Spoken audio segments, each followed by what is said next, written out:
the recording. Okay. Hi everyone and welcome again to my audiovisual channel. My name is Gabriela Handal. I'm a draftsman and your host for this podcast, a conversation about art.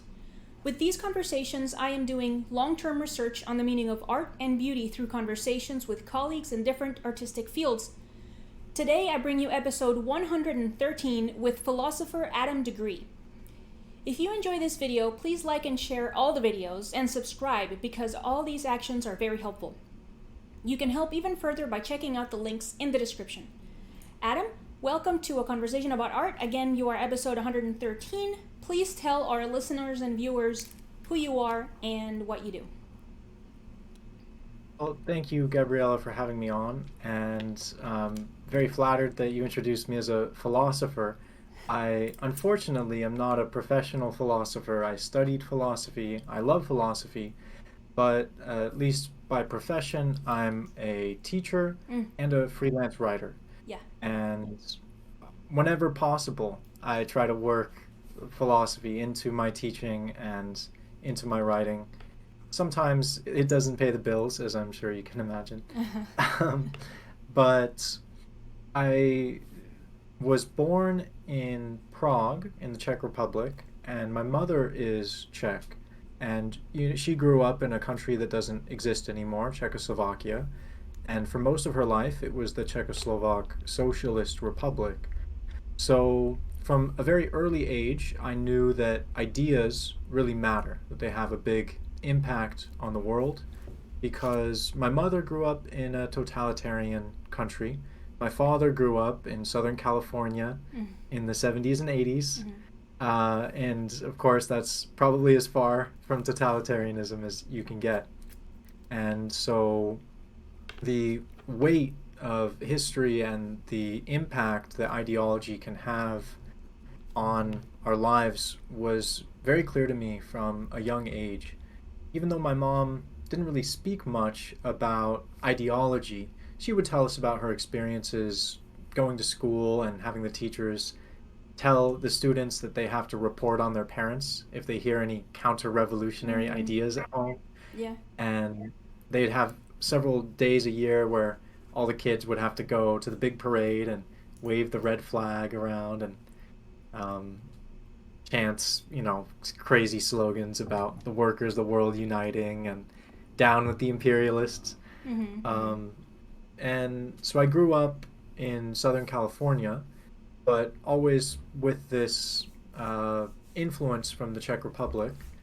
And now I live in the Czech Republic because after studying philosophy, I met my wife, and we both wanted to live abroad. And we thought this would be our first step. And we just never left. It's been like 7 years. And now we have 2 kids who were born here. So we're pretty settled. And given my parents' backgrounds, our situation here is kind of ironic because, we're from Southern California. She's from LA. And Your wife? we both studied in university, and so we were around the most Western Westerners that you can find on the West Coast, and highly educated people. And we found that it was often very difficult to have discussions with people. And any topic that was remotely connected to anything substantial about personal life or political life or culture was kind of off limits, and people were very quick to judge. And that's upsetting for us because my wife grew up in a very progressive family, and I grew up in a very conservative family. So our first date actually turned into a debate about abortion. And just debate was kind of the center of our relationship for a long time. Or this debate, discussion, talking about these big ideas. Okay, so not the And specific subject of abortion, but just like the act of debating specifically. yeah, Yeah. well, Okay. no, we were debating the act of abortion and its morality and legality. That was our first date, turned into that, Yeah. Okay. unexpectedly. Okay. And I feel like that would probably wreck most relationships before they Sure, got off the yeah. ground. Their stories. Um, yeah, yeah. Um, but she was very open-minded, and um, I tried to be. Mm. And curiously enough, we found that people are more willing to have those sorts of difficult and weighty discussions in the former totalitarian parts of Central and Eastern Europe than in California. Ah, okay. Uh, that people somehow, I think, because they have this experience of oppression, Mm-hmm. where for decades you couldn't speak your mind. I Right. mean, just as a symbol of it all, you couldn't listen to the Beatles; it was Mm. illegal. Um, and that now, at least at the cultural level, there's a great deal of respect that people have for a diversity of opinion, and you get off of work, you go to the pub, you have some beer, and when you sit down at the table with your friends, you say whatever is on your minds. And if they say something that seems ridiculous, you can say, that's ridiculous. Mm-hmm. And there's no tension, there's no weirdness, there's no judgment. And when you say ridiculous things, which all of us do all the time, Yeah. they'll tell you to your face, you're being stupid. Mm-hmm. And Mm-hmm. that's just it. It's kind of like a little corner of normality in a world that So this description of the workplace and the going to the pub afterwards and talking about stuff, is this are you talking specifically about where you live right now, or yeah yeah? Okay. Hmm. Yes. Continue. Sorry. yeah no, it's okay. Let me know if I'm talking too much. No, no, no. uh I just wanna. I'm just making sure, trying to make sure that I understand the different yeah, parts. sounds good. um so there's this interesting kind of split where in the US the legal protections for free speech are pretty solid with the Mm. First Amendment. Mm-hmm. But culturally, at least in California, among millennials and people younger than us, there's not much appreciation for that. There's not much tolerance. Whereas in this part of Europe, um, the legal protections for free speech are actually pretty shaky. Mm-hmm. But the culture is very supportive of free expression. Mm. And so that's been one of the kind of weird ironies of my life, is that, my mother growing up in the 70s and 80s in a totalitarian society Mm-hmm. was looking up to America Mm. as literally the city on the hill that Reagan said it was. That, like, Yeah. Yeah. to her and to everyone in her generation, um, okay, not everyone, but to 90% of society, Sure. it was the ideal. And now we've reached this very strange phase where, in some ways, not in all ways, but in some ways, there might be more freedom in countries that were once totalitarian. And so that's one of the kind of funny things about my life and where I find myself. Um, Professionally, like I said, I'm a writer and a teacher, and I teach homeschoolers in the U.S. on Zoom. Mm-hmm. So Mm-hmm. my classes are in the evening, my time, and for them it's the morning. And I have 6 classes for grades 6 through 12, and that's a lot of fun. The classes are aimed at uh, facilitating Socratic discussions. So I don't lecture unless there's something really confusing that I'm trying to explain. Mm-hmm. Outside of that, the kids debate, and that's great. I'm hoping to pass on some of those values of free expression and tolerance and Mm-hmm. respect for other people's opinions Yeah. that I feel like every American against when I was a kid, and now I don't know. I almost feel like I don't recognize the country that I grew up in when I visit. Mm-hmm. Um, it's a very odd thing, like the world's just kind of turned upside down. Yeah. Yeah. Um, yeah, so I didn't have this planned. I got rather personal, but you said you were from Panama. Yeah. What's your experience? Is it, do you have any experience like that? Um,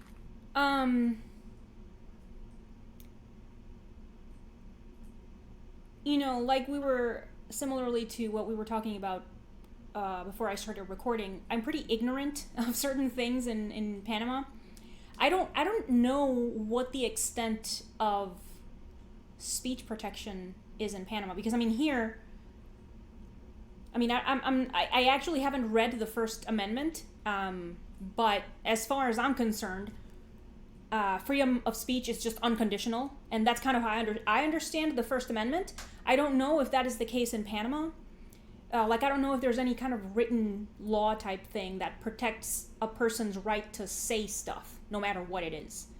Um, but no, I agree with you. I mean, but I concur at least here in the United States what you're talking about, and um, I read a quote by Ayn Rand about how because she was from, I think she was from Soviet Russia, and I think that's so she experienced all of that. So she explained she mentions in the quote how, I mean, I'm not going to try to quote the quote, but she says that it's impossible to explain to a free people what it's like to just not be free, to be in a totalitarian type government. Because I mean, like you were saying, and I thought it was funny when you were saying any kind of totalitarian type situation like the Soviet and stuff, and it's like, wow, that's kind of like what's Canada and in California, in New York, and it's like, wow, that's crazy. And I mean, it's funny, but it's crazy. And I mean, I personally haven't experienced, thankfully, a totalitarian government in the sense that stuff you say is regulated, and nobody told me to like report my parents and stuff. I mean, when I was very young, Panama was in a dictatorship under Noriega, and then Operation Just Cause, where the United States removed Noriega, happened. That was in '89. I was like 7 years old, but I mean, I didn't experience any military shit. None of that happened to me. But and I'm not entirely sure why. I am very aware and jealously protective somehow of freedom of speech. I mean, I'm not like an activist for it or anything, but just like in my own, like when I talk, I do try to not just be respectful of words themselves as a medium of expression, by trying to use accurate words, but also trying to use as many words as I can, like really varying them, for example. And I think that my desire to do so, to appreciate the ability to talk, really comes from, and this is just a hypothesis, I don't actually know, but I think it comes from just being really scared by reading 1984. I mean, I read that by George Orwell. I've read it like 4 times, I think. And every time it's just like, this book is so depressive.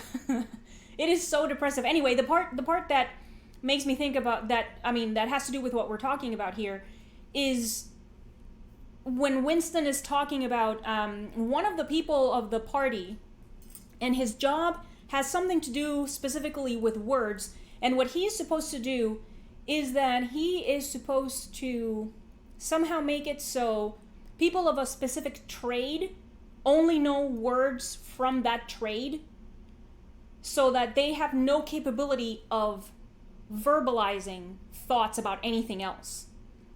You see what I'm saying? So it's like if you're a car mechanic, you only know words for cars and fixing cars or something. And then I was like terrified by that.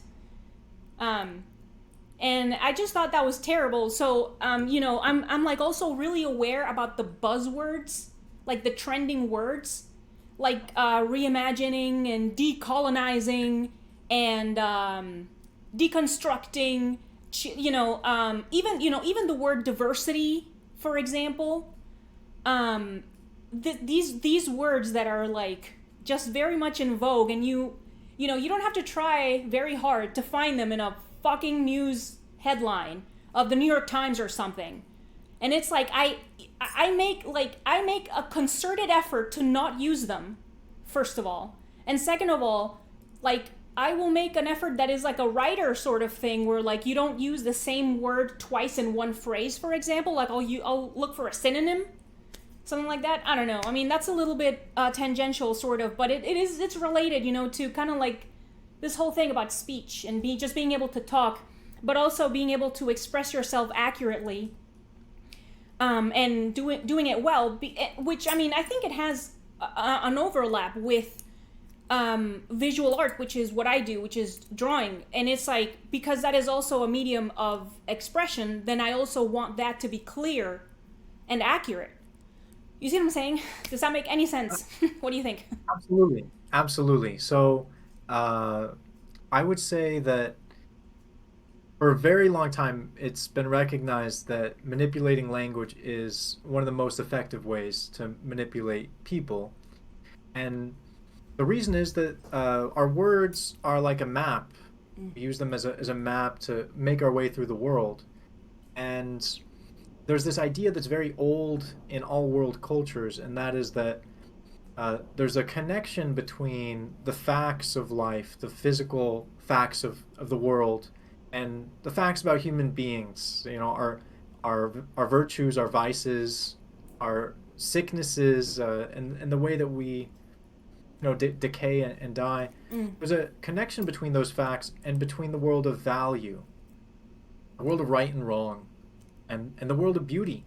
That when we say something is good or say something is beautiful, we're not just living in some internal world and expressing our personal feelings, but we're expressing something about the factual world. There's a deep connection between those two. And our systems of expression and representation are really the things that bind us, that connect us from our personal subjective experience to that factual world, and they act as a bridge between value and reality. And so we really need our language to be accurate, and we really need to be careful about the way we express ourselves. And it is a great skill to speak well and to draw well, and it takes forever to learn. Yes. And there's always room for improvement, and you always become aware of that when you're talking about it. Yeah. But yeah, I definitely see what you're saying, and I think it is, a deep part of human flourishing is this ability to represent the world in a truthful way. And it is scary when that ability is taken from us. And Orwell really saw that. There's a musician, a Czech musician, in one of the leading bands here, and he talked about socialism being a society in which if a table was white, you had to call it black. That's the best way he can explain it. And I think that's what we see in all totalitarian systems. There's this desire to, put the needs of the party above reality, and to say, all else is irrelevant. What really matters is the party line, and that's definitely what Winston is doing in 1984. One of the kind of scary things for me is that with words especially, we don't need a party to rob us of our literacy. Actually, living in an advanced civilization is enough. So I'm a writer, I'm interested in philosophy, I can describe political systems to no end, and I'm into all sorts of alternative music scenes, so I could talk about the difference between breakbeat and jungle and drum and bass to no end. But if I go into the forest, I'm going to have a hard time identifying more than 5 to 10 plants. Sure. The rest of them are going to be tree, right? Bush, berry. And it's similar with the world of tools. The physical world, that world of facts, is actually kind of slipping away from us because we're so advanced that we never need to really interact with it. So with my wife, I'm always joking because for a great majority of the tools that we have around the house, she just calls it the thing. Right. And, pass me that thing. Yeah, And yeah. I'm the same way. I might know the names of 5 more tools than her. So I'm the same way. We I, when it comes to the physical world I live in, and when it comes to this abstract world of ideologies and systems and culture, I can say something, and Sure. and that's kind of interesting because no party, no totalitarian state made us illiterate, but uh, we've lost that knowledge just because of the great specialization that we have in an advanced culture. Just the economics of it alone are enough to take that from us, and in an advanced wealthy society is that you don't know anything about all the things that keep you alive. Yeah, yeah, yeah. Yeah, it's kind of difficult, I guess.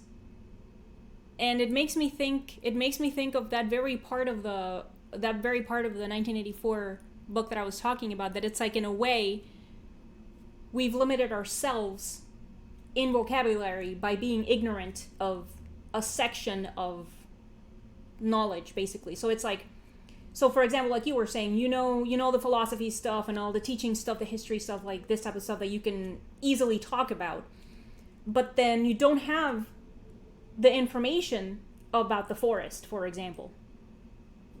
So you're ignorant about that, but you know a bunch about this. And then that makes me think of, I'm reading, still reading. I've been reading so many things during the entire duration of this. It's like, you're episode 113, and I keep saying that I'm reading like The Art Instinct by Dennis Dutton for like at least 100 episodes. But anyway, so I've been reading the history of the Pre-Raphaelite Brotherhood by one of the founders, William Holman Hunt. And he's thinking about all of this art stuff, and he's specifically thinking about art. He's specifically thinking about English art. So he's very concerned about the art that's representing England. Okay? And then in the writing, because it's kind of like a journal, it's crazy to think about now, when it's like, when you don't have computers, when you don't have the YouTube, when you don't have the internet to kind of take away that attention, you have just like all of this time, you don't have your smartphone to just distract you for God knows how long. So then, you loiter around in the forest, and he's just like, he describes the forest that he's walking down, and I just find the way that he describes everything, and the fact that he names plants, like you were saying, he names the plants, and he's like, oh yeah, there was like this dandelion and the whatever. I know a dandelion is a weed, basically, but that's all I can think of right now. The thing is that he seems, it seems like kind of like a more balanced sort of thing, which I think it contains what you're saying, which is like the facts of human life, and kind of like the abstract stuff that we start thinking about when we have all of our needs taken care of, as they say, like food and shelter, and then we can start thinking about quote unquote higher things or something like that, but then in that case, the connection with the facts of life, of where your food comes from and this type of stuff, is that's not lost. Do you see what I'm saying? Yeah, absolutely. So, yeah.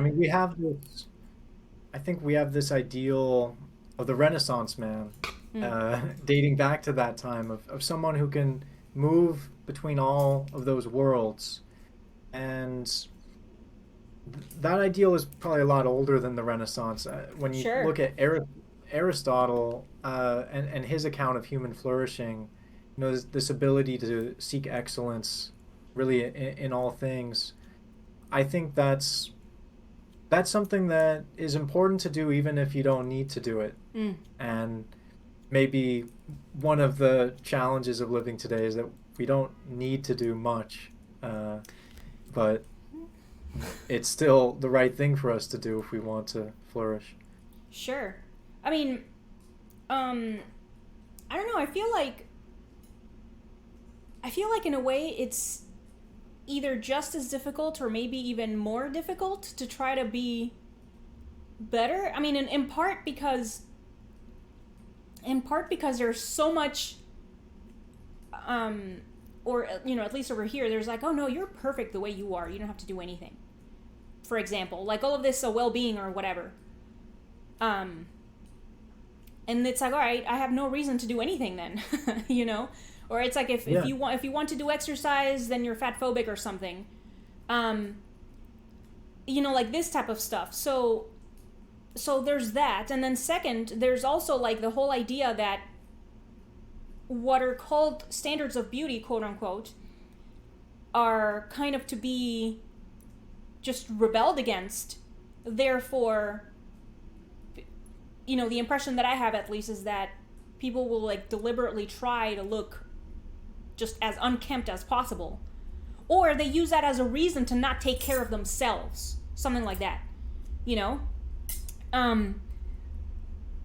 So yeah, like all of those ideals, or those things, like the ideals, like for art and for beauty and for just the potential that a person has, they're very misunderstood, because I feel like people are resentful towards them instead of being like kind of being inspired by them, sort of. You see what I'm saying? Yeah, I do, and what I see behind that might be this disconnect that I was talking about between the world of facts and values. Mm. Because if there's no relationship between the material world and the world of value, then everything about how you feel, everything about how you are, is just what it is. There's no standard Mm. against which to judge it. So that's why these people are saying you're perfect the way you are. Mm. Uh, Obviously we should have good self-esteem and etc. Sure. But we see this huge emphasis on that, and in fact it's completely arbitrary Mm. because people have lost touch with the idea, like, You've cut off. um, Okay, you're back. or morality, Mm-hmm. um, and so without that connection to something objective, um, there's no reason to think you're not perfect, but then there's also no reason to think you're not awful. Mm-hmm. Mm-hmm. You're just kind of in this free floating subjectivism, Mm. and I think that is crushing. I think that leaves people without a sense of meaning, and it's very interesting that, like, the flip side of that free floating subjectivism in personal life is this kind of hardcore materialism when it comes to the world. So people think the only things that are real, the only things that are true are m- material things in the physical world. And so you're free to think whatever you want. Mm. So on the one hand, it's like an extreme materialism, but along with that is this extreme subjectivism. And yeah, what that has replaced is a balance between the two. It's like there's all sorts of qualities like that. For example, my kids have this uh, doctor's Mm-hmm. play kit, and it has a handle, and the handle is very suitable for gripping. But what is that? What is that suitability for gripping? Is it in the handle, or is it in my hand? I mean, obviously, if my hand were shaped differently, it wouldn't be suitable for gripping, Mm. but it would be the same thing. And similarly, if this were shaped differently, my hand wouldn't be good for gripping it, even though my hand wouldn't be different. So there's all sorts of things about the world that are about a fit, Mm. a complementarity between different things. And at least in the tradition of philosophy and of art, there's this idea that, one of those complementarities is beauty. That there's, we have our senses, and we have the sense of sight, and there's a particular harmony between our sense of sight and certain facts about the physical world. And when we achieve that harmony, when there's the right balance in a composition, when the color is just right, and I have to say that my vocabulary for defining art is limited. But when you have that harmony between the facts of the painting or of the landscape and our senses, then we have beauty. And there's sort of a union of the material world and our subjective experience. And health is kind of like that too. All sorts of things are like that. And you miss them if you focus just on the facts. And you also miss them if you just focus on, feel great. There's no reason to feel great, but you should be happy. Yeah. Okay. Okay, so I would like it if you talked to me a little bit more about the whole, because, about just a philosophy, I guess, to understand what it is, I suppose. And what place does art have within philosophy? This is probably unrelated, but I feel like Plato thought it was bad. Somehow art. I don't remember. I'm not sure. And Socrates was like, no, it's cool. Plato thought it was bad because I don't remember why. Anyway, you don't have to talk about that, but about, what is philosophy and what place does art have within philosophy? All right, that's a big topic, and I'm going to be challenged to say something useful about that. Now, you're probably right to think that Plato is suspicious about art. When he is talking about justice in the Republic, he talks about, what would a just society look like? And he throws out all the types of art that aren't directly related to making people disciplined and obedient. But he would approve of like the marching band, for example, because that can help you, march in step. So he is, somewhat suspicious of art, at least of art for art's sake. And I guess to answer your question, philosophers struggle with art because philosophers, especially in England and America, really like to define things. Sure. They are often obsessed with finding that accurate representation of the world and putting it into words. And there are good reasons for that, but certain things are difficult to put into a definition, and art is one of them. And so it's an area where you can read a lot from different philosophers and find not so much in common. But for a lot of philosophers, it was kind of a place where a lot of human capacities find harmony or unified expression, where you have reason, that there's reason involved in the judgment of beauty, for example. You have our perceptive faculties, and you have emotions. And for someone like Kant, for example, he's someone who really advances this idea that you have the objective world and a properly constituted self, someone who is set up the right way, should be able to appreciate beauty in that world. And so he would have defended the idea of good taste. That someone who has good taste has really developed and achieved something. And that it really is a sign of a flourishing human being when someone can recognize beauty. Other philosophers would say something, completely different. They might not even think in those terms at all.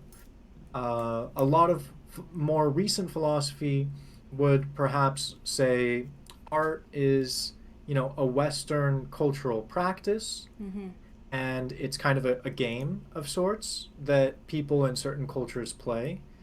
But when we break down all the rules, we see that, yeah, it's a cultural practice. So, you're in the museum, you don't talk loud, you don't touch the art, you don't interact with it. Mm-hmm. You view it um, in this respectful way, and then you go home Mm-hmm. and you look at certain other societies throughout the world, and they might not have something that fills that place that art fills for the West. Mm-hmm. So they'll still sing songs and dance, but they'll think completely differently about what it is that they're doing. Maybe they're invoking the gods and being possessed by the spirit of war or Mm-hmm. something.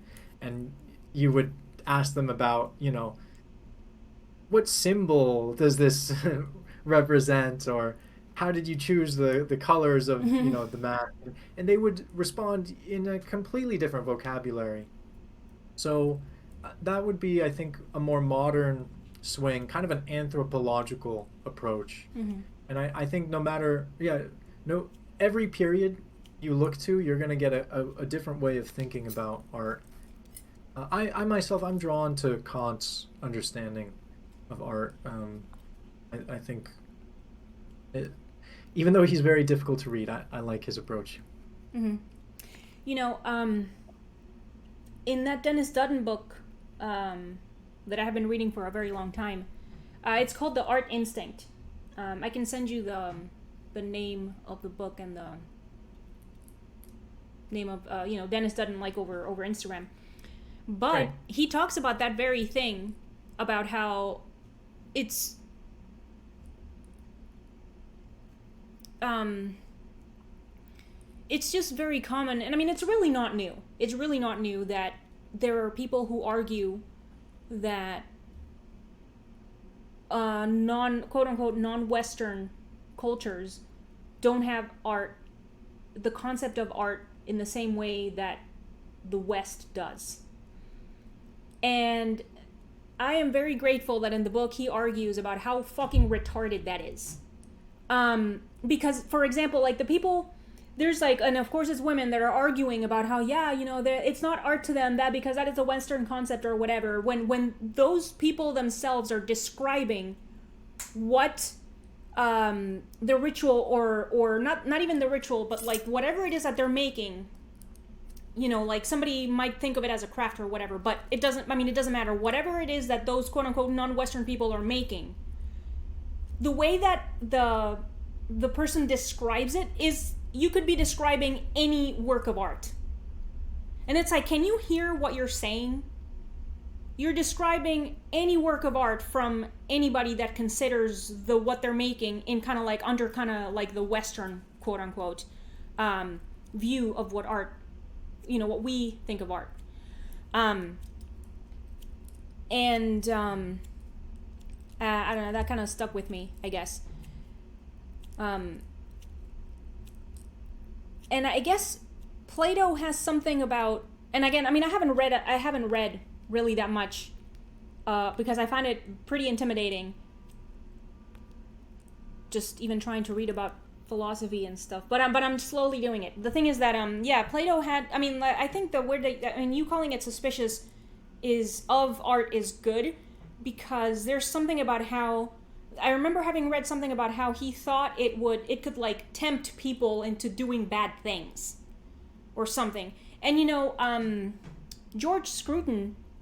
Roger Scruton has, in his very short introduction to beauty, something of the sort regarding beauty as well, about how, if one is thinking about what a man can do for a very beautiful woman or something, that he could do bad things, arguably, because he's in love with that person or something of this sort, and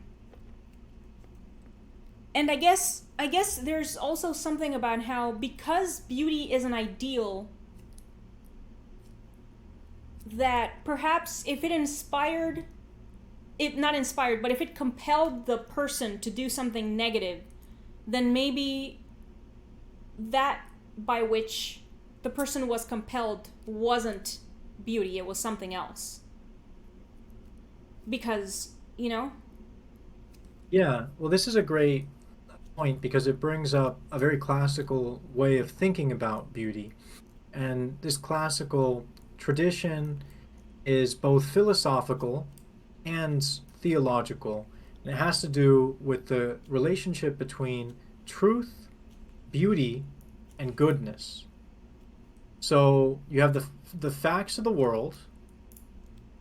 The facts of the world are true, and you have the world of action and of representation of our words. And for our words to be good, they have to line up with the facts. Otherwise, for example, we might end up doing something like, killing someone because we don't understand how the body works. We're not recognizing that truth through our action. So if we want to do good in the world, if we want to prevent suffering, our system of representation and action has to align with the truth in some way. So there's a unity of sorts between goodness and truth, or an overlap. And similarly with beauty, there's this idea that the truth is revealed to us through beauty, through this harmony. And it's a very old idea is that the truth and the good, that the truth, the good, sorry, the true, the good, and the beautiful are one. That ultimately, in an important sense, there is one truth, and this is capital T truth. That there is a unity to all of existence, and it's baked into our language, the universe. Right? There's a unity permeating the cosmos. That the cosmos is a beautiful order, and you have this connection between all things. And so there's a way in which the truth of that is made known to us through its beauty, which inspires us to the good. That's a very classical way of thinking about it. But then there's this question, can something be beautiful and evil? And that question becomes important if you believe that beauty is very closely intertwined with goodness. And Scruton's a great person to go to for this because he's really one of the great philosophers of the 1900s. And do you know his connection to Czechoslovakia? No. He's okay. It just shows you what an amazing person he was. So he's an academic. He's a philosopher. These people are usually not particularly brave or even like skilled at practical action. And it was, I believe, the 1970s, and he went to Prague on vacation. And at that time, it was a totalitarian socialist dictatorship. And he remembers walking around, and it seemed like people were moving underwater because they were so stifled. There was so much fear. It's estimated that 1 out of every 6 people in this country collaborated with the secret police to get favors. So if they heard their neighbors saying something strange, if they saw someone doing something they didn't, they would report on them, and then their kids might get into a better university, or they might be able to go to Croatia for summer vacation. These little favors that they got from the Communist Party. The system here really destroyed communities by setting people against one another. And so he felt that, and somehow he came into contact with some of the dissidents. There were, of course, a small group of very brave people who were doing their best to live a normal life. And as it turns out, they wanted to learn philosophy. And of course, it was very hard to do that. Yeah. So he was instrumental in organizing what was called the Underground University. He went back to what's the name of the college he taught at? Birkbeck? I'm not from the UK, but it's one of the colleges, I think, of Oxford. And he learned the Czech language, which is a very difficult language to learn. Learned the Czech language? Roger Scruton learned? Okay. Yeah, he learned Czech, and he organized a secret organization of British academics, and he got in touch with one of his great ideological rivals in France. I believe Derrida. I believe it was Derrida, one of the postmodernists there. He overlapped with Derrida? Yeah, convinced him to join. Okay. And they basically put together a community of Western scholars who learned Czech and traveled to Czechoslovakia on tourist visas or on conference visas and taught illegal philosophy lessons. And so he describes his first meeting that he went up this long flight of stairs to a flat. Of course, the elevators are always out of order in communist Czechoslovakia. Of course. And the secret police were there. There were two members of the secret police on the stairs, and they were arguing with someone at the door. And he just kind of like slipped by them. They weren't paying attention to him. And he walked in and he said, and there was a crowd of young people staring at me as if I were the bomb that they were waiting for. And he gave them a lecture on Ludwig von Wittgenstein, the great philosopher of the early 1900s. Just incredible. That's really cool. Yeah. I mean, what a brave guy. He was eventually he was arrested and tried at the Supreme Court and kicked out of the country as a saboteur. And then he came back after the 90s, or sorry, during the 90s after the revolution, and he probably deserves some of the credit for educating the future leaders of the free country. Yeah. And of all the countries that used to be totalitarian socialist regimes, the Czech Republic is probably the most successful. There were no like brutal murders of people in the 90s to steal their apartments like you had in a lot of Eastern Europe. And the country is, pretty wealthy, pretty stable. There are still oligarchs and there's still a lot of bitterness about about corruption in the 90s, but I mean, it's a miracle that there wasn't blood spilled here. Henry Kissinger, he talked to some of the people that set up the new government here, and I studied under one of them, and he said that very early in one of their meetings, Kissinger turned to him and said, "You're going to introduce private property. You know what you're doing? There's going to be blood in the streets." And it's a great miracle, really, that it was a peaceful transition. And Scruton would have probably been the only conservative intellectual that these people had ever met. He's really like a personal hero of mine. I was so very sad when he passed away a few years ago. Yeah, he's a really pretty considerable loss. Yeah. But at the same time, he left a very valuable. He left a really valuable trove of information. Yeah. And so just his lectures. teachings. Yeah, lectures and books. I mean, I've only read the very short introduction to beauty, but he wrote very many books. Yeah. Okay. All right. So, Mr. De Gree, what is art? Okay, so that's that big question that philosophers don't agree on. I like definition given by Ayn Rand, and I actually don't like most of her philosophical framework, even though I might agree with her on a lot of like political policy. I think objectivism has some big holes in it, but it's just a beautiful definition. It's that art is a metaphysical recreation of reality according to the artist's value judgments.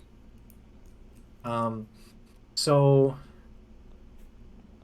Okay. we've already kind of laid the groundwork for making sense of that with everything that we said about trying to reflect the truth accurately through our representations of the world.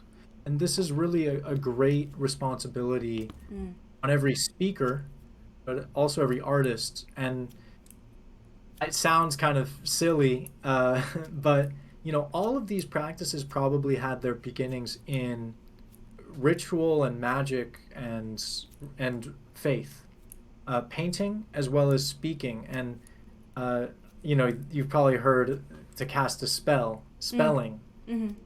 Oh. Um, these are such powerful things that we're constantly doing as we recreate the world for ourselves, and especially in a digital age, we probably spend more time dealing with representations of the world and dealing with the world itself.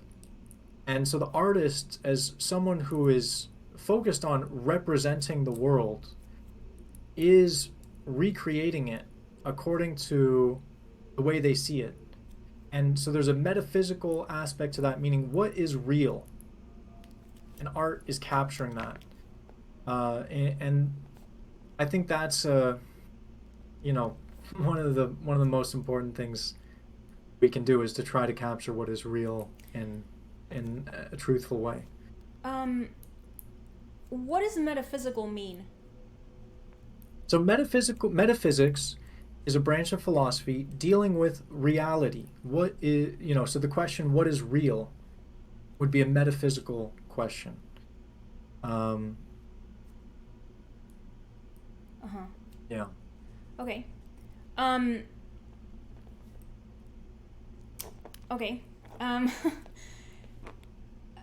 but, all right, just give me a second.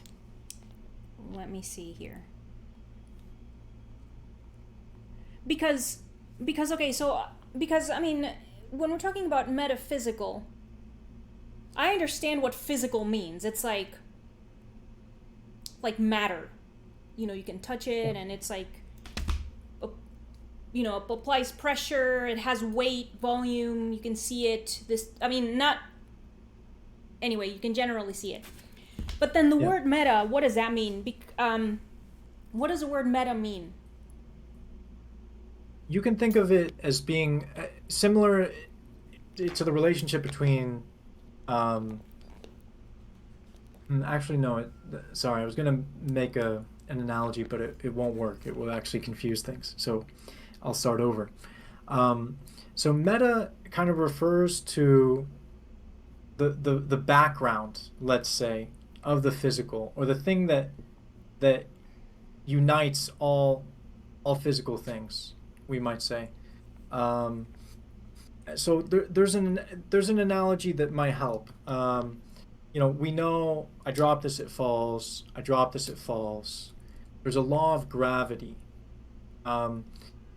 Gravity, let's just say for the moment, gravity would not be physical in this analogy. Like you can't touch it, you can't see it, it has no weight, has no substance.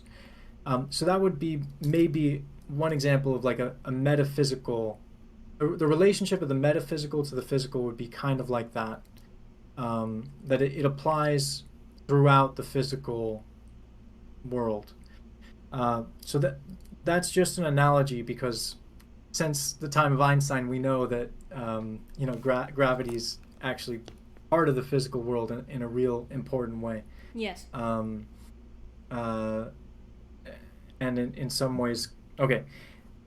Anyway, so the meta, I think, would just refer to that. yeah, that it permeates reality or permeates the physical world. And hmm, I'm not sure that I can give a really clear explanation of the word, what the meta part of the word does, Do you know what it means how it in Greek? modifies. I don't. Okay, according to the internet, meta means beyond. Beyond. Okay. And I mean, that kind of makes Yeah. sense. That kind of makes sense if you use the example of gravity, because. All right, just give me a minute. If I In can make, there's one analogy. Oh, sorry. There's Yeah, an no, no, go ahead. analogy I can just extend it. Mm. So there's narratives, and then there are meta narratives. So I can give examples of two narratives with one meta narrative that kind of explains and stands behind both. Mm. So the two narratives I'll talk about are The Lord of the Rings and Harry Potter. Mm. In Lord of the Rings, I'm assuming you're familiar with The Lord of the Yeah, with Rings. both, yes. Great. So Gandalf the Grey, sacrifices his life for his companions, dies, and is reborn as Gandalf the White. Mm. Harry Potter sacrifices his life, dies, and is reborn. Right? And both those books have it. So those are two individual narratives, individual instances of narratives, but kind of behind them, framing both of them, is a meta narrative. And that's the Christian meta narrative. The sacrifice. Jesus Christ sacrificing his life for the world, dying, and coming back to life. And so the meta narrative provides kind of the structure for those other narratives. So similarly, I think with the metaphysical, you have the physical world. There's all these particular instantiations of the physical. There's pens, there's pocket knives, there's batteries. These are all physical things. Mm-hmm. But standing behind and permeating and structuring the physical world would be the metaphysical. All of these things have reality. Okay. All of these things are real. Yeah. Yeah. I think that would be my extended analogy. Yes. Okay. Yeah. Okay. That reminds me of another philosophy thing that I was trying to read, which is the problem of universals, or just like the universals. The thing about how there are circle-shaped things, but then there might be like a ideal circle after which the circles take form or something. But the metaphysics part makes me think that the circle shape is metaphysical, and then something like that, because it affects all circle shaped things. Something like, I mean, does that seem right?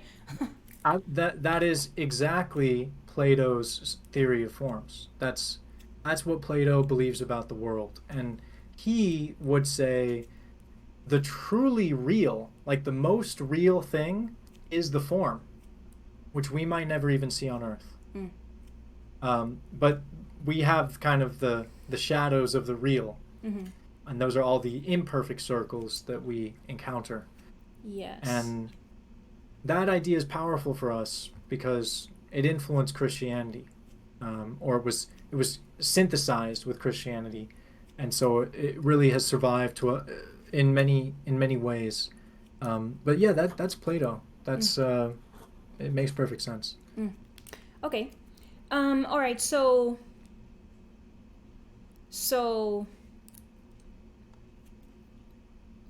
I liked the definition of art, Ayn Rand's definition of art, quite a lot.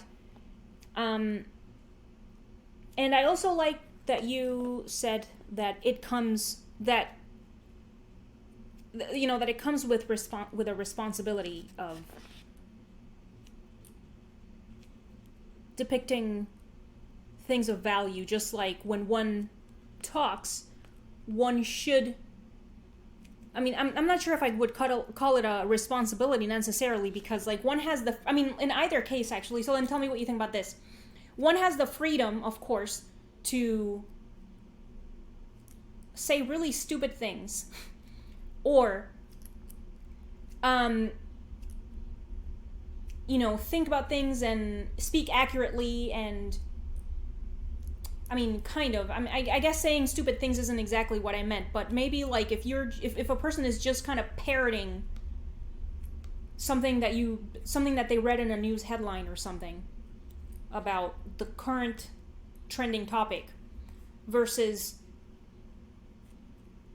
I don't know, talking about actually interesting things, for example. In the case of art, of course, one has the freedom to depict slovenly images and ugly images and whatever, or one can depict just pleasing things that are pleasing to the eye. And I was in a previous episode, the artist that I was talking to, she said that when we got to the point of, I think it was I think it was when talking about beauty or just like depicting visually pleasing things, she, and lots of my guests are kind of hesitant. They trepidate when it comes to saying that beauty is something. So, very often people will be like, oh, beauty is an eye of the beholder or something like that. Oh, it depends, it's subjective, like this type of stuff, which I'm really tired of. But the thing is that her argument was that, like, yeah, I don't want to kind of impinge on people's freedom to choose between what they can do, but I try to put good things out into the world with the images that she makes. So I think that based on what we're talking about here, she's kind of like trying to make the responsible choice, sort of depicting beautiful things or pleasing to the eye and depicting them well with composition and done well with care, this type of stuff. So I'm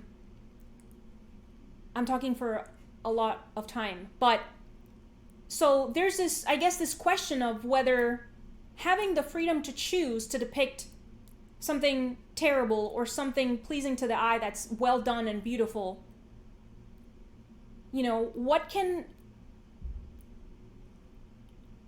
why would a person choose to depict beautiful things? I'm not sure where I'm going with that, but I don't know. What do you think about that? Yeah, it's a good question, and I think you weren't talking very long. I've been talking at length, and with a lot of the big ideas, it takes a long time to circle close enough to Mm-hmm. get at them. There's a great French philosopher and mathematician, Pascal, who once wrote a letter and apologized. He said, "I'm sorry for writing such a long letter. I didn't have enough time to write a short one." Yeah. And that really is how it is with speech. And I guess this really reminds me of what we were talking about earlier with the idea that there might be a connection between truth and beauty and morality or goodness. I think the reason to I really feel like I'm stepping beyond the limits of what can be said. I think that's why people are hesitant, because it feels very, very weighty to talk about these things. But I think ultimately the reason to talk about beauty is that, um, and the reason to represent beauty in visual arts is that if there is this profound alignment between what is beautiful and what is real and what is good, then when we are able to create something beautiful, we are closer to the truth than when we create something ugly. Mm-hmm, And we're mm-hmm. also closer to the good than when we create something ugly. And we want to structure ourselves, to form ourselves in such a way that we can conform to the truth and conform to beauty. It's not something that we're creating, but something we are fitting ourselves to, like my hand fits onto the handle. And we conform to beauty and to truth and to goodness by practicing them. This is why all religions, they're practices. They're full of practices, whether it's contemplative prayer or Gregorian chants or icon carving or painting, visually, or Zen meditation. These are all called practices. So what are we practicing? And I think that we're practicing conformity to reality. And that conformity is a sort of harmony. And that harmony is the experience of beauty and also of a flow state. I mean, it comes to us as a very profound experience of meaning. The flow state is a human universal. That's been confirmed over and over again in anthropological research. And that is when we are in a state of harmony with ourselves and with reality. And the more we do that, the more we form ourselves so that we are better able to fit what is real. And so I think for the artist, the practice of creating beautiful things changes who you are. It's a transformative practice. And I think for the viewer, for the person looking at the art or listening to the art, beauty also transforms you. And this is why you seek it out. Beauty is one of the more powerful experiences that we have. Kant's definition of beauty is very interesting to me because he says that it's purposiveness without purpose. And that speaks to kind of this almost limitless intelligibility of a beautiful object or piece of music, that you can continue diving back into it, and it's this almost inexhaustible font of life for you and of meaning. And I think the reason for that is that it's a point at which you're closer to what's real, you're closer to what's true than anywhere else. And that's why time stops for you when you behold something beautiful or listen to something beautiful. So I think all of those reasons are there, that it properly it understood, it is a transformative experience, and that's why you should seek it out, is because it does change who you are. And now it's my turn to apologize because that really was talking for a long time. Sorry. Yeah, no, that's not that was great. Yes. Okay, so I mean, you kind of just now mentioned beauty according to Kant, but Mr. De Gree, what is beauty? I mean, is that what you think it is, or just what is it, I guess, from a philosophical...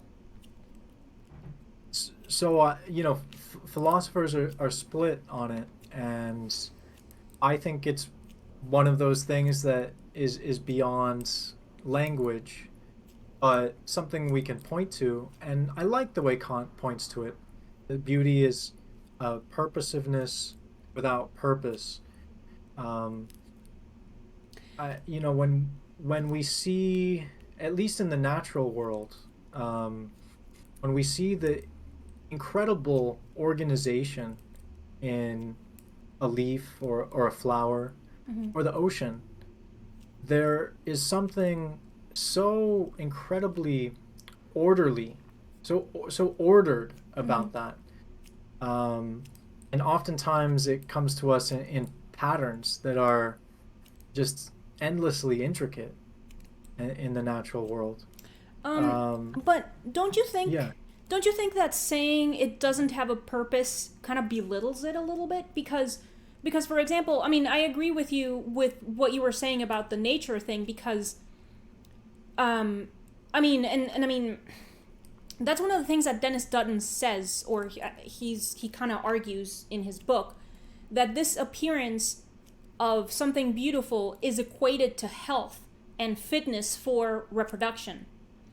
So I mean, I think that is arguably its purpose in a way, like in the natural world, for example, because, and his example is that of the peacock, because the male, I mean, peacock is the male. The peacock has like this ridiculous fucking tail. But if the peacock is healthy, the tail is just unbelievable, an unbelievable sight. And at the same time, it's a hindrance on the animal when it comes to like running away from a hunter that is trying to hunt the peacock. So then that's actually part of, Dennis Dutton says that it's sexual selection, which is different from natural selection. Like, so sexual selection is kind of the way that each species kind of curates itself, sort of. I mean, that's what he argues for.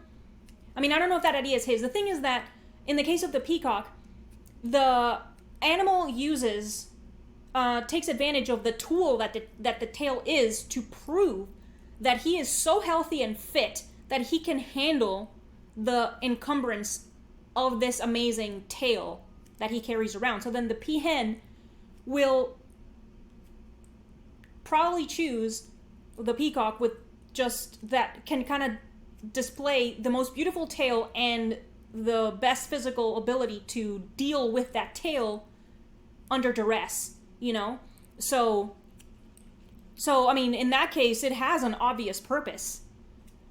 The appeal or arguable beauty of the tail, you know? So like, and that's something that I've been thinking of, because I mean, I think that it has a purpose, whether it is to, you know, like you were saying, creating, in the case of the artist, creating something beautiful will change the artist. It'll make you better, or, you know, make you want to make a better work of art the next time. And it also changes the viewer, because it'll make them feel very good, and it'll probably make them want to inspire them somehow too, you know? So like, similarly, I mean, or, you know, kind of similarly, if we look at the same person, the same individual, and you have like and you have this individual who is sad, and he's depressed, and he's overweight, and he just feels like shit all the time. He's not with anyone. He doesn't have a good relationships, this type of stuff. And then you have the same individual, and he works out. He tries to eat as well as he can. He has a family. I mean, this latter individual will probably be much more attractive. You know, so like all of these signs of just fitness for reproduction, basically. So, what do you think about that? Yeah, that's a great question, and I realized when you were speaking that it's been a few years since I read Kant's Critique of Judgment, so I'm not sure if I can give the best response. But my thought is that this idea of evolution explaining away beauty is a powerful idea, and it's useful, and I think to a great extent it's true. It's true that all sorts of animals and plants have the shapes they do because they further reproduction. But I'm not sure if that's quite what Kant is getting at. And I think I'm going to borrow from an analogy that he makes and try to tease out why not. So he talks a lot about how it is that we can come to understand different types of things in the world, and how we can come to make sense of why they are the way they are. And he says some things we can analyze, break down into smaller parts, and say, aha, you know, this thing here, it's here because it has this purpose, this exterior purpose, or ulterior, a purpose exterior to itself. That's why it is the way it is. But there are many things that are different than that. And the example he gives is a tree.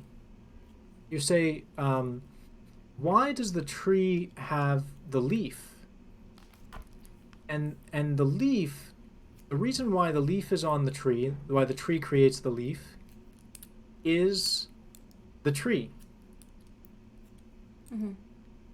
There's a kind of a circularity or Right. self-referential quality to it, where the leaf is there for the tree, and so it's not quite clear. Um, yeah, you know what? I don't think I'm going to be able to capture the sense that he was teasing out, but um, it's not quite clear, at least to him, that we can in all cases say exactly where the purpose of it is. Mm. Uh, an example that I could maybe give is from a different type of order or organism, and that would be economics. I Mm-hmm. know it's a big jump, but it's an analogy that I think will make a little more sense because I'm more familiar with it. So, in a free market, there is an order that we see. Everything seems purposive to us. For example, you walk into the supermarket and there is the banana, Mm-hmm. right, waiting for you. Mm-hmm. There's the apple waiting for you. Now, is that apple or is that banana there because the guy in charge of the supermarket was like, tomorrow at 10 a.m., Gabriela's going to walk in here. So we're going to need to have an apple and a banana waiting for her. Right? No. Even though that's what happened, and viewing it from the outside, like if we were aliens, we might say, aha, they have this perfectly ordered system where people walk in and everything's waiting for them and it's perfectly coordinated. There's clearly purposive and there was a plan to make it so. Mm-hmm.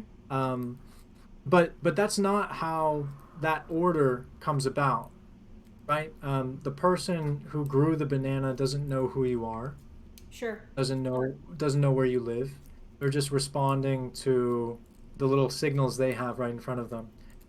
And the total result of all those people from the plantations, let's say in Ecuador, and onto the ships, and in the port, and in the delivery people and the cashiers, the activities of all of those people who are in no serious way planned result in this crazy order where you walk in, you have your banana, it's purposive, but there's no grand purpose.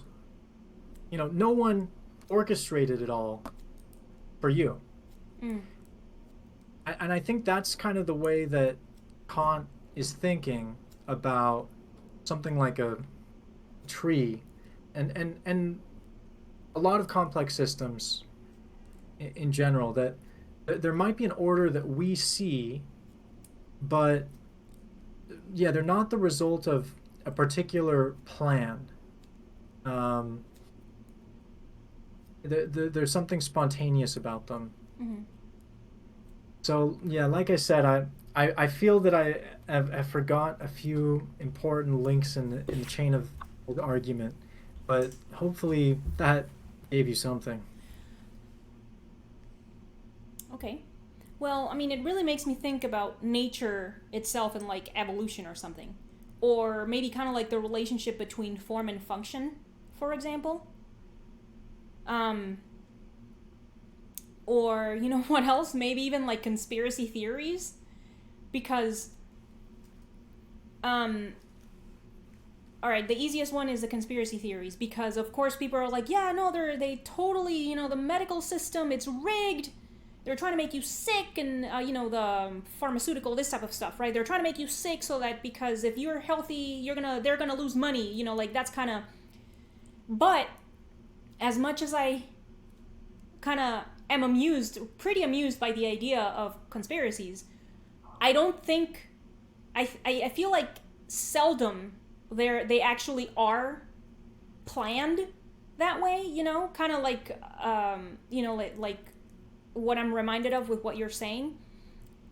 I feel as though things just happened in a way. It's like a series of events. Like, for example, in the case of, like the obesity epidemic and just kind of, I don't know, disease or whatever, or like all the surgeries that people get for their knees and things, and all the orthotics for feet, this type of stuff. I mean, those things are rather fueled, in my opinion at least, by how ignorant we are of the way the body works, for example. And so like those things are actually caused by fear and by a series of decisions that are founded in fear and ignorance. They're not deliberate. So something like that. You see what I'm saying? So it's, I mean, Absolutely. kind of, okay. Yeah. I think you're talking about another spontaneous order Yeah. when there's something that it seems like it's coordinated Yeah. because it's so perfectly ordered, but it's not. It's the result of a bunch of little interactions. And oftentimes we do get that when you have certain incentives in a system, you'll have people behaving in the same way even if they're not told to. Mm. And so that's oftentimes what I think too when people tell me some conspiracy is afoot. I think probably it's just a system of incentives, and the conspiracy just kind of seems to be there. I was wondering if we try to, yeah,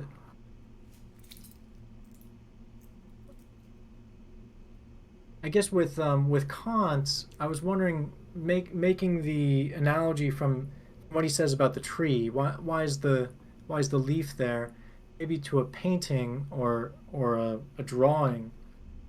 You know, why are the individual brush strokes there? They're there to contribute to the whole of the painting. Mm-hmm. And hmm, I think I'll have to reread the section and like message you about it later because it's really Sure. bothering me. But I'll have to leave it for now. Yeah. I mean, I don't know. I mean, I guess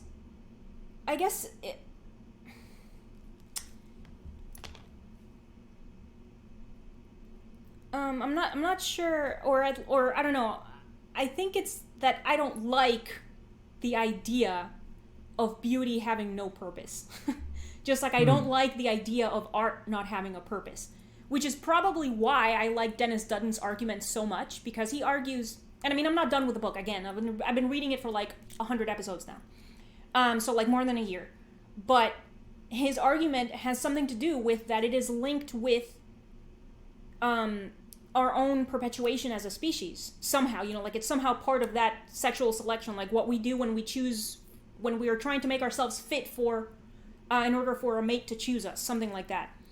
And I mean, at the same time, I also think, and I haven't looked it up or anything because I mean I don't care that much, but I think that evolution also works kind of like what you were saying just now, that it's like a series. I mean, it's like a combination of characteristics that resulted in combination of like a series of fortuitous kind of correct, like I was born with long, brown hair or something, and somebody else was born with red hair. And the red hair made them more visible to prey, so they died. So then that doesn't necessarily mean, but like that kind of fortuitous event, like a combination of just like something that a series of things that happened resulted in my being able to pass on the brown hair gene. But then that happens, so like I'm just saying that it's like I don't think of nature as, or evolution for that matter, as kind of like a sentient thing that is making deliberate choices, but somehow it still makes the best choices. Something like that. So you see what I'm saying? I mean, Yeah. does that seem right? Yeah, absolutely. That's purposiveness without purpose. That it's not deliberately making Uh-huh. the choices, but the choices get made in this way that is remarkably complex and leads to all the diversity of life on Earth. But Mm-hmm. yeah, it's it's a really like it's an amazing thing. Um, Okay. yeah, yeah.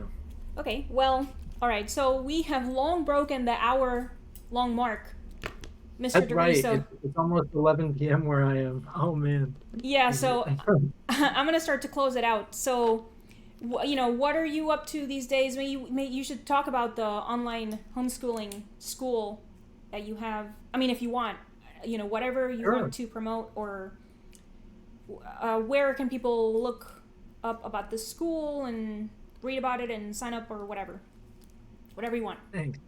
Yeah, sure.